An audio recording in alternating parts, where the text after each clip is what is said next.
Question number 19. Let the lines 3x minus 4y minus alpha equal to 0, 8x minus 11y minus 33 equal to 0, and 2x minus 3y plus lambda equal to 0 be concurrent. If the image of the point 1, 2 in the line 2x minus 3y plus lambda equal to 0 is 53 by 13 minus 40 by 13, then alpha and lambda is equal to. तो यहाँ देखिए ये alpha और यहाँ पे ये lambda, ये दोनों अननोन हैं और 3 लाइंस यहाँ पे दी गई हैं, ये दोनों तीनों कॉन्करेंट हैं। कॉन्करेंट लाइन क्या होती है? The point of concurrency of all the lines. जैसे 3 लाइन दी गई हैं यहाँ पे, ये मान लो L1, ये हो गया L2, तो ये कहलाता है पॉइंट ऑफ इंटरसेक्शन। अब यदि यहाँ से एक लाइन और पास हो जाए L3, तो इसको बोलते हैं, ये जो तीनों का पॉइंट ऑफ इंटरसेक्शन ये कहलाता है पॉइंट ऑफ कॉन्करेंट। इसको बोलते हैं तीनों लाइन कॉन्करेंट कब हुई? जब तीनों एक ही लाइन से पास होती हैं। और तीनों कॉन्करेंट की कंडीशन है कि तीनों का जो कोफिशिएंट डिटरमिनेंट है वो 0 हो जाएगा। यानी if the all the lines are concurrent, if the coefficients क्या होगा इसका? कोफिशिएंट ऑफ x लिखेंगे तो हो जाएगा 3, 8, 2। कोफिशिएंट ऑफ y करेंगे तो आएगा -4, -11, -3। और कोफिशिएंट ऑफ कांस्टेंट यहाँ पे टर्म हो जाएंगे, ये हो जाएगा -α, -33 और लैम्डा, ये इक्वल टू क्या होगा? 0 होगा। तो पहले यहाँ से हम सॉल्व करके लैम्डा और अल्फ़ा में रिलेशन निकाल लें। तो देखो क्या हो जाएगा, यहाँ पे ये हो जाएगा 3 -11 लैम्डा -99 प्लस 4, 8 लैम्डा प्लस 66 और minus alpha -24 plus 22 equal to 0। इसको सॉल्व कर लें तो ये हो जाएगा -33 लैम्डा -297 प्लस 32 लैम्डा प्लस ये 66 इंटू 4 हो जाएगा 264 प्लस यहाँ से आएगा -2, तो ये हो जाएगा +2 अल्फ़ा इक्वल टू 0। तो यहाँ पे हो जाएगा ये minus lambda plus 2 alpha -33 equal to 0। तो ये हमारे पास एक रिलेशन मिल गया अल्फ़ा और लैम्डा के बीच में। अब देखें और क्या दिया है, और यहाँ दिया है if the image of the point 1, 2 in the line 2x minus 3y plus lambda equal 0 is. तो देखें यहाँ पे क्या दिया हुआ है, इमेज दिया हुआ है अलोंग द लाइन। तो देखें यहाँ पे क्या दिया है, image of 1, 2 about the line 2x minus 3y plus lambda equal to 0 is कितना दिया है? ये दिया है 57 बाय 13 और -40/13।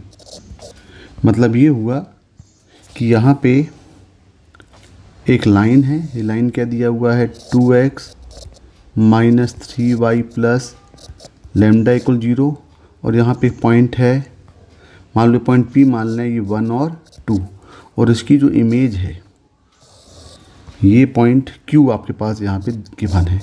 ये पॉइंट दिया हुआ है 57/13 और -40/13।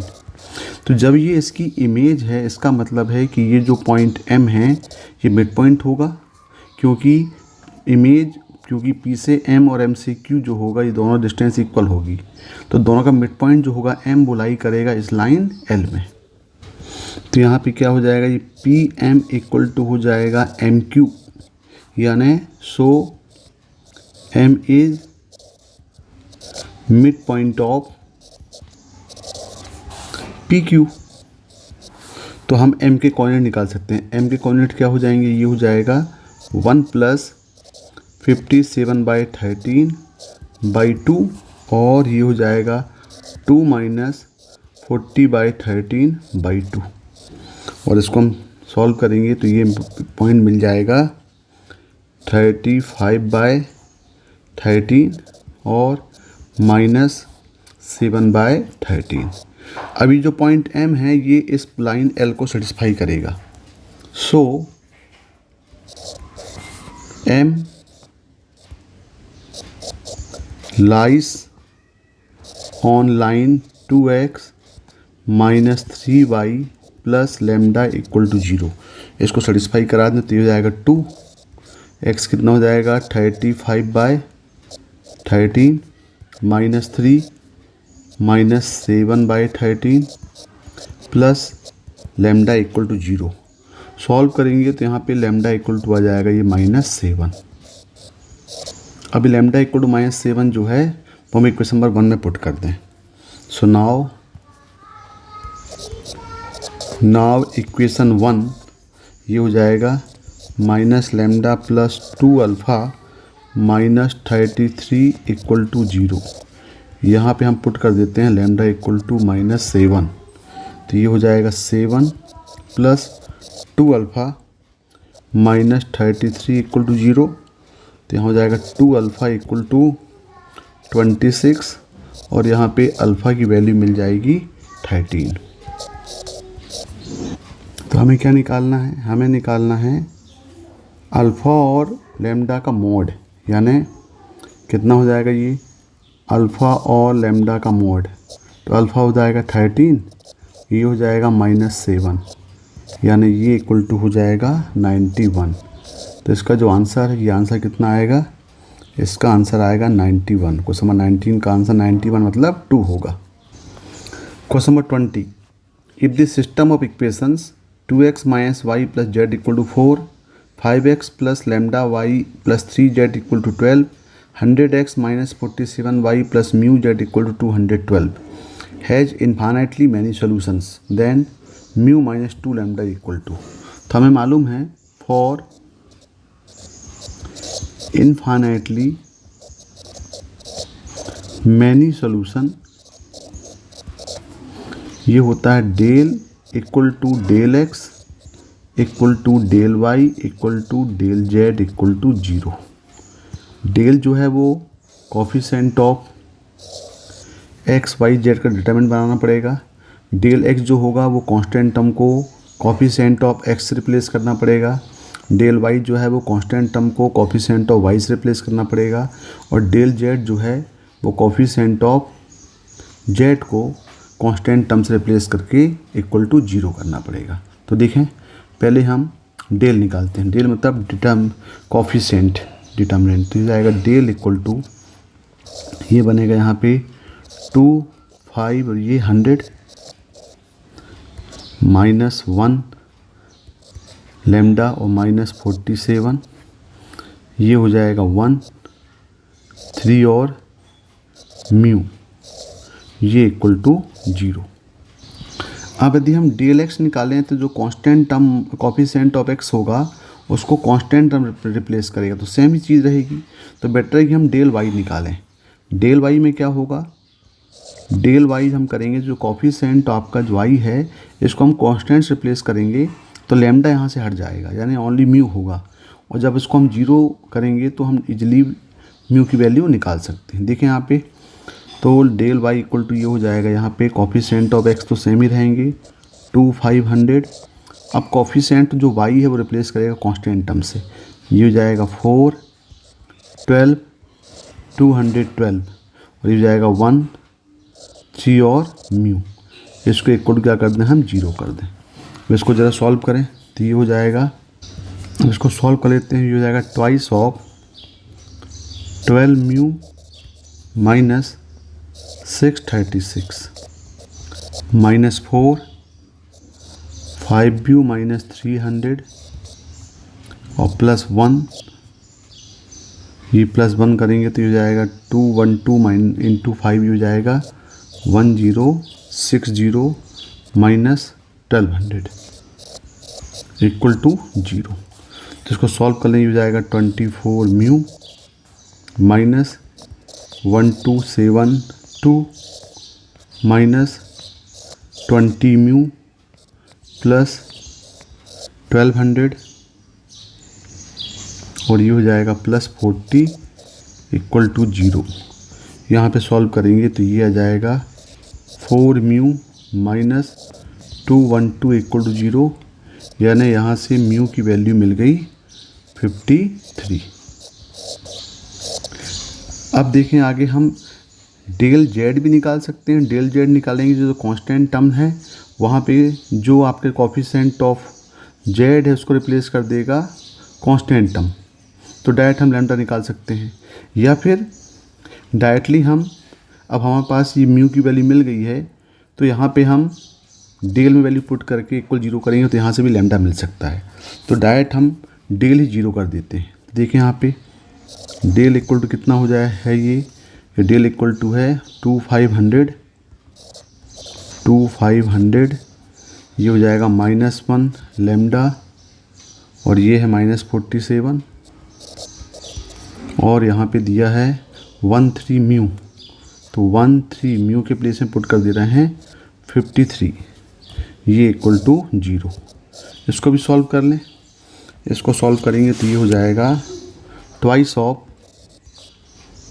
53 लैम्डा प्लस 141 प्लस 1 265 माइनस 300 और प्लस 1 माइनस 235 और माइनस हो जाएगा ये 100 लैम्डा, ये इक्वल टू 0।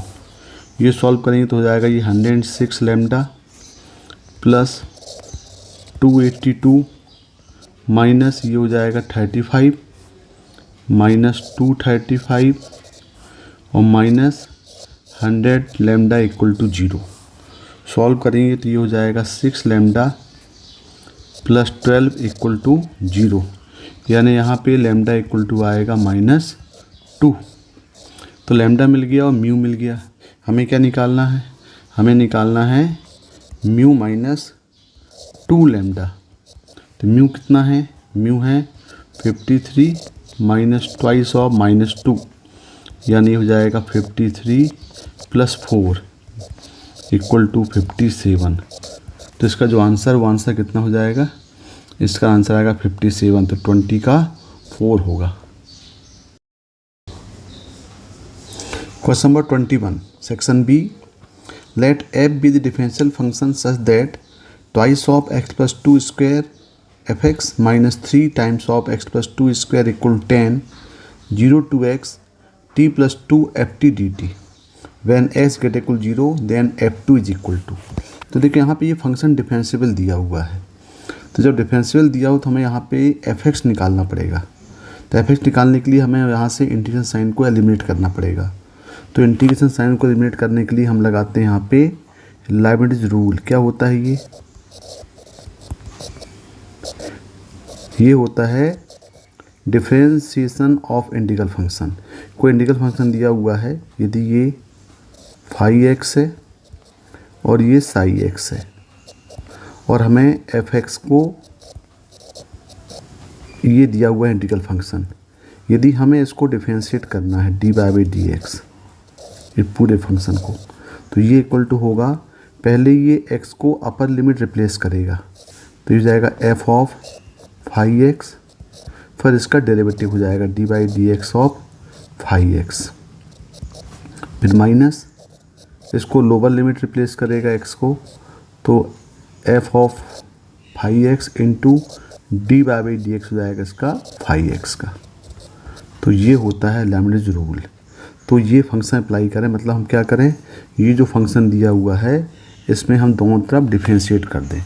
देखो क्या हो जाएगा, ये हो जाएगा D by D X of twice of x plus 2 square into F X minus 3 times of x plus 2 का स्क्वायर इक्वल टू 10 और यहाँ पे D by D X of ये हो जाएगा integral of 0 to x t plus 2 F T और D T. अब यदि हम इसको डिफरेंशिएट करेंगे तो यहाँ तो पॉजिटिव लगेगा, ये हो जाएगा 2 सामने आएगा तो ये हो जाएगा 4 x plus 2 into F x और फिर प्लस ये एसिडिस करेंगे 2x+2 का स्क्वायर एक्स एसिडिस लेंगे तो इसका डेरिवेटिव हो जाएगा यहाँ पे f-x माइनस ये हो जाएगा 3 2 6 और x+2 ये इक्वल टू होगा 10। अब देखें जब इसको हम डिफरेंशिएट करेंगे तो यहाँ पे अपर लिमिट रिप्लेस होगी तो ये हो जाएगा यहाँ पे x+2 और इंटू f(x) और डी एक्स ऑफ x हो जाएगा 1 और जब हम 0 पुट करेंगे तो पूरा 0 हो जाएगा, मतलब ये आएगी वैल्यू 10 टाइम्स ऑफ x+2 और f(x). अब इसको ज़रा सिंप्लीफाई कर लें तो ये हो जाएगा twice of x+2 square into f(x) minus ये 10 यहाँ आएगा तो बन जाएगा -6 times of x+2 f(x) equal to 6 times of x+2। अब देखें यहाँ पे, अब यदि हम यहाँ पे देखें तो ये x+2 और x+2 यहाँ पे कैंसिल आउट हो जाएगा और हम 2 से भी सबको डिवाइड कर दें तो यहाँ पे आ जाएगा ये x+2 f(x) minus 3 times of f(x) equal to 3 equal to क्या आएगा, ये 3 आएगा। अब देखें इक्वेशन बना यहाँ पे। अब यहाँ पे वैल्यू क्या है कि यदि हम यहाँ पे देखें कि ये जो y है y इक्वल टू क्या है, ये y इक्वल टू f(x) है तो इसका जो dy/dx है ये कहलाएगा f(x). तो यदि हम इसको इस फॉर्म में अरेंज कर लें dy/dx के फॉर्म में तो ये हो जाएगा, यहाँ हो जाएगा x+2, ये हो जाएगा dy/dx माइनस 3 इक्वल टू कर दें 3 + 3y। इसको सिम्प्लीफाई करें तो ये हो जाएगा यहाँ पे x+2 dy/dx equal to 3 1 + y। अब देखिए वेरिएबल ये डिफरेंशियल इक्वेशन बन गया जिसको हम सॉल्व कर सकते हैं by variable of separation. Variable separation होता है dy के पास y का फंक्शन ले आएँ और dx के पास x का फंक्शन ले आएँ तो ये हो जाएगा 1/1 + y dy equal to 3/x+2 और dx। अब इसको हम इंटीग्रेट कर दें, इंटीग्रेट करेंगे तो ये बन जाएगा log of 1 + y equal to 3 times of log of x+2 और यहाँ पे हम एक कांस्टेंट ऐड कर दें प्लस log c तो यहाँ पे हो जाएगा ये log of 1 + y equal to log x+2 का ये क्यूब ले सकते हैं इसको हम प्लस log c। अब इसमें हम log की प्रॉपर्टी लगा लें तो ये हो जाएगा y+1 इक्वल टू x+2 का क्यूब इंटू c। तो देखिए ये फॉर्म आ गया। अब ये कांस्टेंट हमको निकालना है तो कांस्टेंट निकालने के लिए देखें यहाँ पे हम ये जो फंक्शन दिया हुआ यहाँ पे कुछ गिवन नहीं है। जब कुछ गिवन नहीं है तो जो डिफाइन आपके पास गिवन फंक्शन है यहाँ पे हम x=0 पुट कर दें। देखें तो जो गिवन इक्वेशन उसमें हम x=0 पुट कर देते हैं।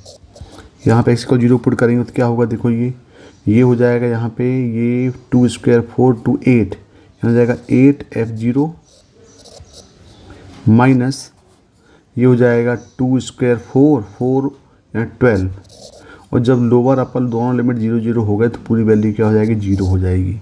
इसका मतलब यहाँ पे f(0) इक्वल टू आएगा 12/8 मतलब ये हो जाएगा 3/2। तो f(0) कितना निकल गया, 3/2 आ गया। तो यहाँ पे हम इसी का यूज़ करते हैं। तो यहाँ पे यदि हम x=0 पुट कर रहे हैं तो y=f(0) यानी ये आ रहा है 3/2। तो क्या बन जाएगा, देखो ये हो जाएगा यहाँ पे ये हो जाएगा 3/2 + 1 ये इक्वल टू ये हो जाएगा 0 यानी 8c। तो यहाँ से c की वैल्यू मिल जाएगी 5/16। ये c की वैल्यू यहाँ पुट कर दें। अब c की वैल्यू मिल जाए यहाँ पुट करेंगे तो हमें जो फंक्शन मिलेगा ये मिल जाएगा y+1 इक्वल टू x+2 का क्यूब इंटू 5/16। ये मिल गया फंक्शन। अब देखें हमें क्या निकालना है, हमें निकालना है f2 की वैल्यू निकालना है। तो f2 मतलब ये आपका जो फंक्शन है ये क्या है, y तो fx है, तो ये हो जाएगा fx plus 1 equal to x plus 2 का क्यूब इंटू 5/16। यहाँ पे हम x इक्वल टू पुट कर दें तो क्या हो जाएगा, ये हो जाएगा f2 plus 1 equal to 2 plus 2 का क्यूब इंटू 5/16। तो ये हो जाएगा f2 प्लस 1 इक्वल टू, ये हो जाएगा यहाँ पे 4 क्यूब मतलब हो जाएगा ये 64, यानी 4 या 20 मिल जाएगा। तो f2 इक्वल टू कितना आएगा, ये 19 आएगा भाई। तो इसका आंसर कितना होगा, 19 होगा। देखें क्वेश्चन नंबर 21 का आंसर 19 होगा। Question number 22, for some alpha beta alpha less than equal to beta alpha plus beta equal to 8 and sec square tan inverse alpha plus cosec square cot inverse beta equal 36, then alpha square plus beta square की value हमको निकालना है, alpha square plus beta की value निकालना है। तो देखिए यहाँ पे एक तो आपके पास इक्वेशन दिया हुआ है कि alpha plus beta equal to 8। अब यदि यहाँ पे इसको भी हम अल्फ़ा बीटा में कन्वर्ट करें तो देखो यहाँ दिया हुआ sec square tan inverse alpha. तो पहले हम सेक को tan में कन्वर्ट कर लें तो हमारे पास फार्मूला होता है कि 1 plus tan square alpha equal to sec square alpha और 1 plus cot square alpha equal to cosec square alpha. ये आइडेंटिटी होती है, इसका हम यूज़ करें तो यहाँ पे जो अल्फ़ा दिया हुआ है एंगल वो इनवर्स ट्रिग्नोमेट्रिकल के फॉर्म में है। तो इसको ले सकते हैं हम 1 plus tan square tan inverse alpha plus 1 plus cot square cot inverse beta, ये इक्वल दिया हुआ है 36। तो ये देखें यहाँ tan of tan inverse alpha मतलब ये हो जाएगा tan of tan inverse alpha का स्क्वायर, ऐसा ले सकते हैं इसको हम, plus cot of cot inverse beta का स्क्वायर, ये इक्वल टू हो जाएगा 36 माइनस 2 करेंगे तो ये मिल जाएगा 34। और यहाँ पे हम इसको करेंगे तो ये हो जाएगा अल्फ़ा स्क्वायर, यहाँ हो जाएगा बीटा स्क्वायर इक्वल टू मिल जाएगा ये 34। तो इक्वेशन ये मिल गया, दैट इज़ इक्वेशन नंबर 1 मान लें। और हमारे पास गिवन क्या है, यहाँ पे हमारे पास गिवन है alpha plus beta equal to 8। दोनों तरफ स्क्वायरिंग कर दें तो हो जाएगा alpha square plus beta square plus 2 alpha beta equal to हो जाएगा 64। यहाँ पे हम अल्फ़ा स्क्वायर बीटा स्क्वायर की वैल्यू पुट कर दें 1 से तो हो जाएगा ये 34 plus 2 alpha beta equal to 64। So twice of alpha beta equal to 30। तो यहाँ पे अल्फ़ा बीटा इक्वल टू कितना हो गया, ये हो गया 15। अब देखें भाई, अब यहाँ पे आपके पास क्या क्या डाटा मिल गए, हमको मिल गया alpha square plus beta square, alpha plus beta equal to 8 मिल गया और अल्फ़ा बीटा इक्वल टू मिल गया 15। 3 चीज़ मिल गई। तो हम डायरेक्टली इक्वेशन नंबर 1 और इक्वेशन नंबर 2 और इक्वेशन नंबर 3 से यहाँ से हम अल्फ़ा बीटा निकाल सकते हैं डायरेक्टली। तो from 1 and 2 direct hidden tile apply करेंगे तो भी आ जाएगा। यहाँ पे अल्फ़ा इक्वल टू हो जाएगा 3 और बीटा इक्वल टू हो जाएगा 5, क्योंकि यहाँ पे क्या दिया हुआ है कि अल्फ़ा जो है वो less than equal to beta है।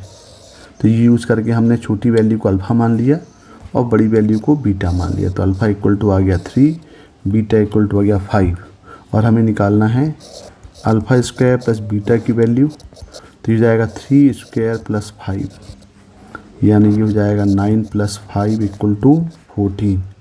तो इसका जो आंसर है, इसका आंसर आएगा 14 आएगा। 22 का आंसर 14 होगा। Question number 23, the number of 3 digit numbers that are divisible by 2 and 3 but not divisible by 4 and 9। मतलब हमको 3 डिजिट नंबर निकालने हैं जो 2 और 3 से डिवाइड तो हो लेकिन 4 और 9 से ना हो। तो देखें यहाँ पे पहले हम देखते हैं टोटल 3 नंबर कितने होते हैं। टोटल 3 डिजिट नंबर्स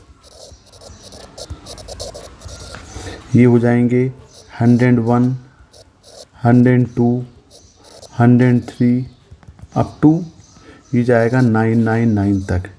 तो टोटल जो नंबर्स हो जाएंगे ये कितने होंगे, टोटल नंबर्स ये हो जाएंगे टोटल 900, यानी टोटल 900 नंबर्स होंगे। अब हमें निकालना है ऐसे कितने नंबर हैं जो 2 और 3 से डिवाइड हो, यानी number of 3 digit numbers divisible by 2 and 3।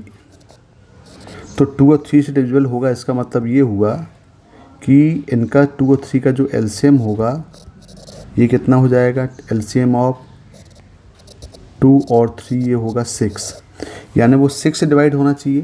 तो उसके लिए हम निकाल लेते हैं greatest integer function of 900 total हैं। टोटल कितने दिए हुए हैं, ये दिए हैं टोटल 900। तो यहाँ पे हम निकाल लेते हैं 900 डिवाइडिंग बाई 6 का बॉक्स। तो ये कितने होगा, इक्वल टू होगा ये 150, यानी टोटल 150 नंबर 3 डिजिट नंबर होंगे जो 2 और 3 से डिवाइड होंगे। अब यहाँ पे बोल रहा है कि लेकिन 4 और 9 से डिवाइड ना हो, तो इसको भी निकाल देते हैं हम। तो number of 3 digit numbers divisible by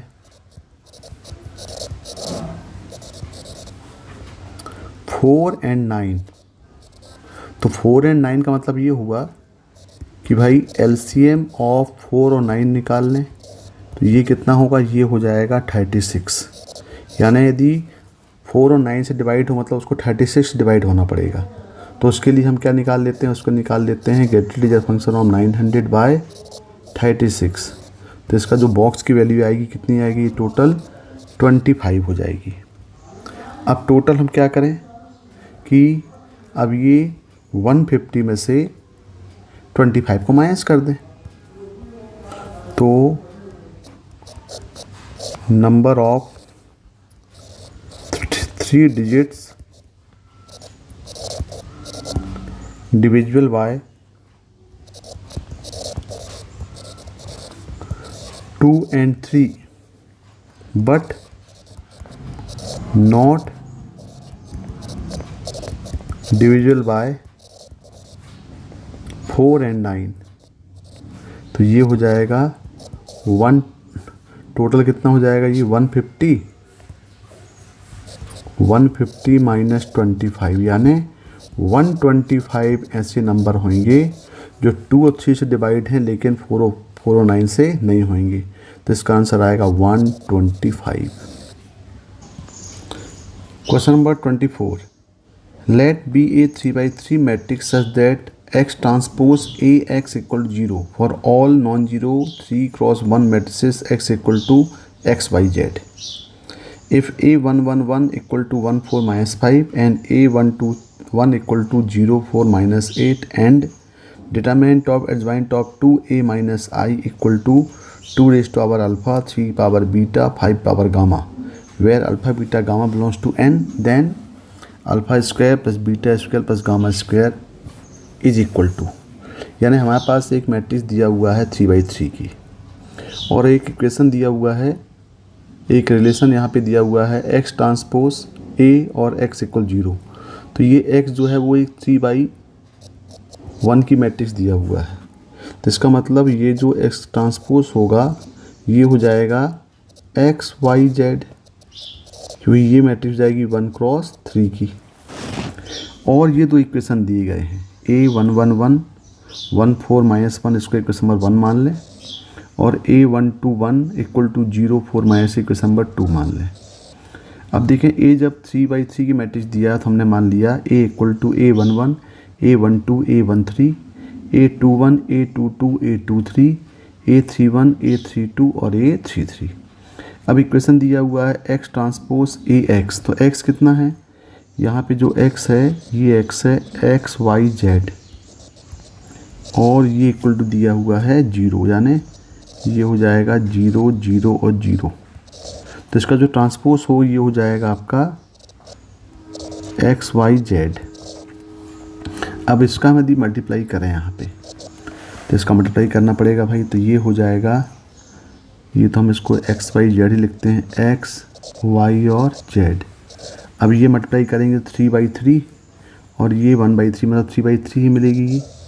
तो ये हो जाएगा A11 x, A12 y, A13 z, A21 x, A22 y, A23 z, और ये मल्टीप्लाई करें तो बन जाएगा A31 x,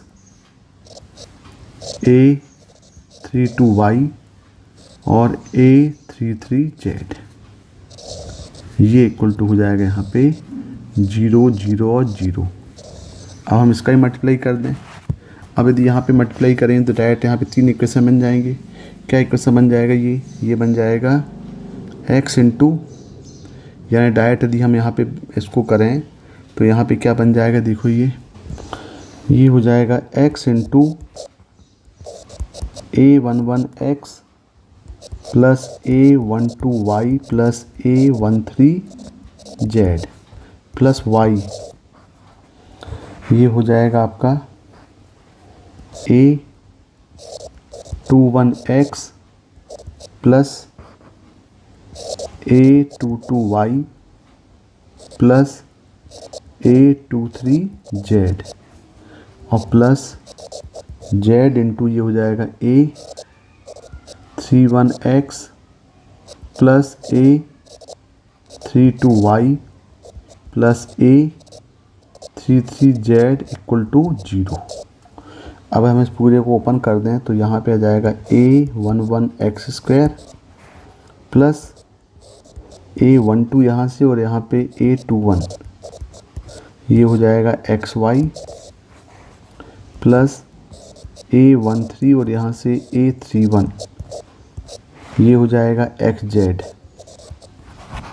plus A22 y square plus A23 plus A32, ये हो जाएगा yz और plus A33 z square equal to 0। तो देखिए भाई, जब ये 0 हो रहा है right hand side left hand side, ये आपके पास यहाँ पे 0 दिया हुआ है, तो ये तभी पॉसिबल है जब ये सभी कोफिशिएंट अपने आप में क्या हो जाएं, ये सब जितने भी coefficient of x square y square z square x y y z z x सभी सेपरेटली 0 हो जाएं। यानी यहाँ पे हो जाए ये A11 equal to A22 equal to A33 equal to 0, और कोफिशिएंट ऑफ एक्स वाई भी 0 हो जाए तो ये जाएगा A12 प्लस A21, ये equal to 0, A13 plus A31 equal to 0 और A23 plus A32 equal to 0। तो जब ये 0 आ रहा है इसका मतलब ये हुआ, हम ये बोल सकते हैं कि जो मैट्रिक्स A है, सो A is skew symmetrical matrix. ये क्या हो जाएगी मैट्रिक्स, ये हो जाएगी स्क्यू सिमेट्रिक मैट्रिक्स। अब ये स्क्यू सिमेट्रिक मैट्रिक्स क्या होता है भाई, स्क्यू सिमेट्रिक मैट्रिक्स होता है जब किसी का ट्रांसपोज इक्वल टू ए हो जाए, और ट्रांसपोज इक्वल टू ए कब होगा, ये transpose of A equal to, ये तो सिमेट्रिक हो जाएगा माइनस ए हो जाएगी, यानी तभी होता है ये जब ये A12 प्लस A21 और A13 और A31 और A23 A32 आपस में क्या होते हैं, दोनों का सम 0 होता है। तो इसी के अकॉर्डिंग यदि हम एक मैट्रिक्स मान लें A, तो A क्या बन सकती है, यहाँ पे हम एक पॉसिबल मैट्रिक्स ले लें तो देखो पहले तो डायगोनल में सभी एलिमेंट 0 हो जाएंगे, तो ये 0 हो गया। यदि इसको हम x माने तो ये पोजीशन -x हो जाएगी, ये 0 हो जाएगा। यदि यहाँ पे हम इसको y मान लें तो ये पोजीशन -y हो जाएगी। यदि इसको हम -z माने तो ये z हो जाएगा और ये हो जाएगा 0। तो ये आपके पास ए मैट्रिक्स है जो कि प्योरली स्क्वायर सिमेट्रिकल है और ये सभी गिवन कंडीशन, जो भी कंडीशन आई, सभी को सेटिस्फाई कर रही है। अब ये ए मिल गया। अब हम ये इक्वेशन जो दिए गए हैं इसको हम लेके चलें। थोड़ा लेंथी क्वेश्चन है ये। तो इक्वेशन 1 जो दिया हुआ है, ये इक्वेशन 1 दिया हुआ है ए 1 1 1, ये इक्वल टू दिया हुआ है 1 4 और -5। और दूसरा इक्वेशन क्या दिया हुआ है? दूसरा इक्वेशन दिया हुआ है ए 1 2 1, ये इक्वल दिया हुआ है 0 4 और -8। अब यहाँ पे वैल्यू पुट कर दें। ए की वैल्यू क्या मिली है? ए मिला हुआ है 0 x y -x 0 z -y -z और ये 0, और ये हो गया 1 1 1, ये इक्वल टू हो गया 1 4 और -5। ये सॉल्व करेंगे तो कैसा मिल जाएगा? यहाँ पे x + y = 1 -x + z = 4 -y -z = -5। ये इक्वेशन मिल गया यहाँ से। यहाँ भी देखें सॉल्व करके तो यहाँ पे हो जाएगा ए है 0 x और y -x 0 और z -y -z और 0 इंटू 1 2 3, ये इक्वल टू आ गया 0 4 और -8। यहाँ भी हम सॉल्व करें तो कैसा बन जाएगा? यहाँ पे ये हो जाएगा 2x प्लस, देखो यहाँ पे 1 2 1 है, ये 1 2 1, तो जाएगा 2x + y = 0 -x + z = 4 और -y -2z = -8। अब देखिए इसको हम मान लें इक्वेशन नंबर ए और इसको मान लें इक्वेशन नंबर बी। तो हम ए और बी को सॉल्व करके इजीली x y z निकाल सकते हैं। तो इजीली हम सॉल्व कर सकते हैं इसको फ्रॉम ए एंड बी। यहाँ से हमको मिल जाएगा x = -1, y = 2 और z = 3। तो हमारे पास x y z मिल गए, यानी हमारे पास अब ए मैट्रिक्स तैयार हो गया। तो मैट्रिक्स ए क्या बन जाएगा? ए इक्वल टू हो जाएगा ये हो जाएगा 0 1 और -2 -1 0 और -3 2 3 और 0। ये मैट्रिक्स ए बन गया। अब देखें अगला पार्ट क्वेश्चन का क्या है। अगला पार्ट क्वेश्चन बोल रहा है अब कि determinant of adjoint of 2a + i = 2 power alpha 3 power beta 5 power gamma. यानी यहाँ पे हमें निकालना है determinant of adjoint of twice of a + i, ये कुल दिया है 2 power alpha 3 power beta 5 power gamma. अब इसको सॉल्व करें, पहले हम निकालते हैं यहाँ पे a + i। तो a + i करेंगे तो ये हो जाएगा, a दिया हुआ है 0 -1 2 1 0 3 -2 -3 0 और प्लस i हो जाएगा 1 0 0 0 1 0 0 0 1। दोनों को हम ऐड कर लेंगे तो यहाँ बन जाएगा ये 1 -1 और 2 1 1 और ये 3 -2 -3 और ये 1। अब बोल रहा है ट्वाइस ऑफ a + i निकालो। तो यहाँ पे हम करते हैं ट्वाइस ऑफ a + i ये इक्वल टू हो जाएगा, सब में 2 मल्टीप्लाई कर दें सभी एलिमेंट में, तो जाएगा 2 ये हो जाएगा -4 -2 2 -6 4 6 और ये हो जाएगा 2।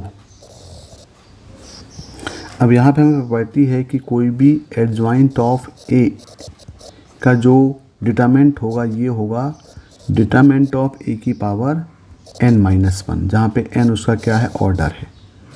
तो यहाँ पे हमको निकालना है कि adjoint of twice of a plus आई,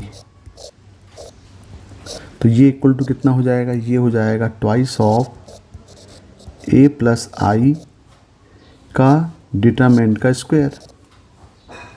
यानी हम पहले ट्वाइस ऑफ